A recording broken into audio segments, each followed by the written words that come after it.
It's time to talk about the important issues for the natural state. And there's only one place to turn for that. Opportunity Arkansas's Nick Horton. You can find Nick's work at opportunityarkansas.org. Hey, good Wednesday morning to you. Welcome back to First News. Just about 19 minutes in front of 7 o'clock. And as the big voice guy said, Nick Horton, the CEO and founder of Opportunity Arkansas, is set to join us. And Nick, good morning to you. How you doing this week? Hey, I'm hanging in there, brother. I'm a little under the weather today, but I'm going to give it my best. Oh, this is a bummer. I'm sorry to hear that. So, I know. Well, it's that time of year, you know. It is. Is it allergies? I've had the allergies this year that have not been fun. I think it is. Yeah, it might be. I don't know. Okay. You know, the kids, when you got little kids, they're like little petri dishes, That's you know, very and they true. come home from school with all kinds of stuff, and you know, you just never know what you're going to get hit with. Oh, but no, we're hanging in there. Now everybody knows why Nick is on the phone today, so as opposed to in studio. So, That's right. Nick, does it make you smile a little to see now the federal government is looking to vote on school vouchers for the nation, somewhat doing what we did here with the LEARNS Act? You know, that's such a good question. It makes me smile in the sense that obviously there is a growing trend that seems to just be an unstoppable tidal wave at this point of support for letting parents choose what's best for their kids and giving them part of their resources, their tax dollars back to help them make those wishes a reality and let them find the school and the education setting even may not be a school, maybe a homeschool, maybe a micro school, maybe virtual, but letting them choose the education option that's best for them and their kids. That does make me smile. Yeah. But I will say I'm a little bit of a skeptic when it comes to the federal government. Okay. I think that's fair. I think that's fair. Yes. You know, name an issue that the federal government has gotten involved in and it has gotten better. Right. You'd be hard pressed to find one. And I think, in to the earlier point, the fact that there is so much positive momentum at the state level, and then when you look at these programs, they're all a little bit different. Like what we did in Arkansas is a little bit different than what they did in Arizona. What they just passed in Tennessee is different than what we did here. In Oklahoma, they did a tax credit scholarship. It's not really an ESA, education savings account, but it's an income tax credit model instead. So they're all a little bit different, and they're all going to be tweaked and improved and refined as states go forward. But you get the federal government involved in this, and obviously the details of that matter, but it's just going to get really, really complicated, and I don't trust Congress, Toby. I think I speak for a lot of Arkansans when I say that. Yeah. From what you know of it, if there was a federal voucher program, what would happen with the Arkansas voucher program? Would it still stay the same, or would it have to alter somehow, or do we have any idea what that would look like? Yeah, I think it would stay the same. I don't think there's any sort of automatic changes that, based on what's been proposed, that would need to be made at the state level. The federal portion of it would just be kind of layered on top. From what I understand, there's been a lot of different proposals floated at the federal level, but the ones I've read and studied, it seems like it would just be kind of layered on top of what states are doing. And then in states like New York and California, and these far left bastions of liberalism, those kids and families in those states would finally have access to school choice in a way that they're probably never going to because of how deep blue their states are. So that is the more on the positive side of this, is that you're opening it up to families and kids that may never otherwise have an opportunity to do it. Right. But yeah, it would just sort of layer together with the state version. And again, I think that's fine in a lot of ways. I think it's just the devil is always in the details. And when you talk about Congress trying to get involved, it does raise, certain constitutional questions as well. Obviously, the federal government at times, we've got the Department of Education, we've got federal student loans. Like the federal government is involved in the education system for better or for worse, and I would argue for worse.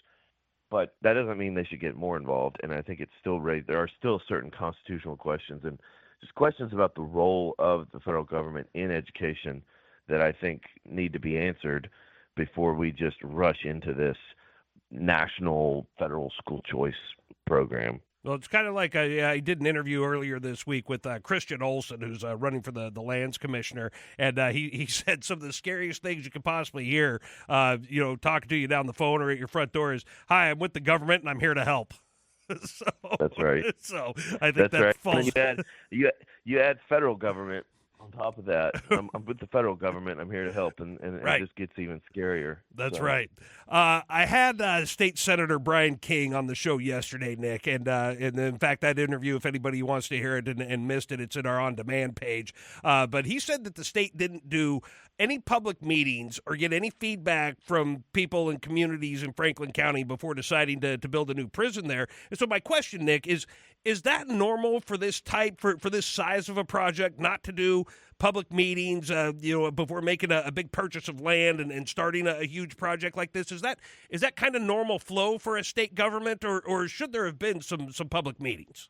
Well, I'll say this, and this is the thing you're not supposed to say in politics, but Okay. I'll say I don't know. Mm-hmm. I don't keep a tracking sheet or know in detail every major development construction project that state government does and whether or not there are always public meetings. What I can say is that there should be. Yeah. And so I agree in that sense that there should have been more transparency in this process. I know there's been some narrative out there that, well, if you disclose it too soon, then the prices get jacked up, and we got to do this quietly in order to make sure that there's no sort of funny business going on or price gouging going on. I understand that conceptually, but I think at the end of the day, the transparency and the forthrightness with the taxpayers is more important than that. And if someone wants to increase a price by 20 or 30% because it went public, well, then maybe you go buy land somewhere else, or maybe you go back to the negotiating table, right? Mm-hmm. But I think putting that information out there publicly is worth the cost, so to speak, and letting voters and taxpayers have as much information as possible on the front end. And I will say, look, the prison is just one example of a lack of transparency from the Department of Corrections and the Board of Corrections. We've been talking for 3 years at Opportunity Arkansas, and we'll continue to talk in detail about the lack of transparency and accountability in the correction system in our state. It's atrocious. We've documented a lot of it, but when you look at the Emergency Powers Act in particular and how we're making parole release decisions, and you've got these violent repeat offenders that are just operating through this revolving door in our correction system, and they're being sent back out into our communities without really any consequences or accountability for the parole board and the Board of Corrections and the people that are making those decisions. That should be the thing that people are ripping their hair out over. Yeah. And there's no transparency about how those decisions are being made. There's no accountability when those decisions go off the rails, which is happening regularly. And it's one of the reasons why Little Rock is now one of the most violent cities in all of America. Yeah. And we've got a record level of violent crime in the state of Arkansas over the last 7 to 8 years. And that's why. One of our priorities going into this recent legislative session was our top priority, frankly, within our focus on public safety and corrections reform, was infusing transparency into the corrections system. Folks should know when the board meetings are happening, but also what's happening at these board meetings. They should be live streamed online so that folks can watch the meetings and know what's being discussed and how decisions are being made. The minutes from these meetings, I've had to file FOIA requests and wait for days and days and days to just get the minutes from some of these meetings to figure out what decisions are being made and how they're being made. That should all be published online. Yeah. There should be transparency about the parole votes and across the board, right? And so the transparency issue, the prison is one example of that, but there are thousands of examples when you start looking at parolees that have been released and information that's not released, recordings that aren't released.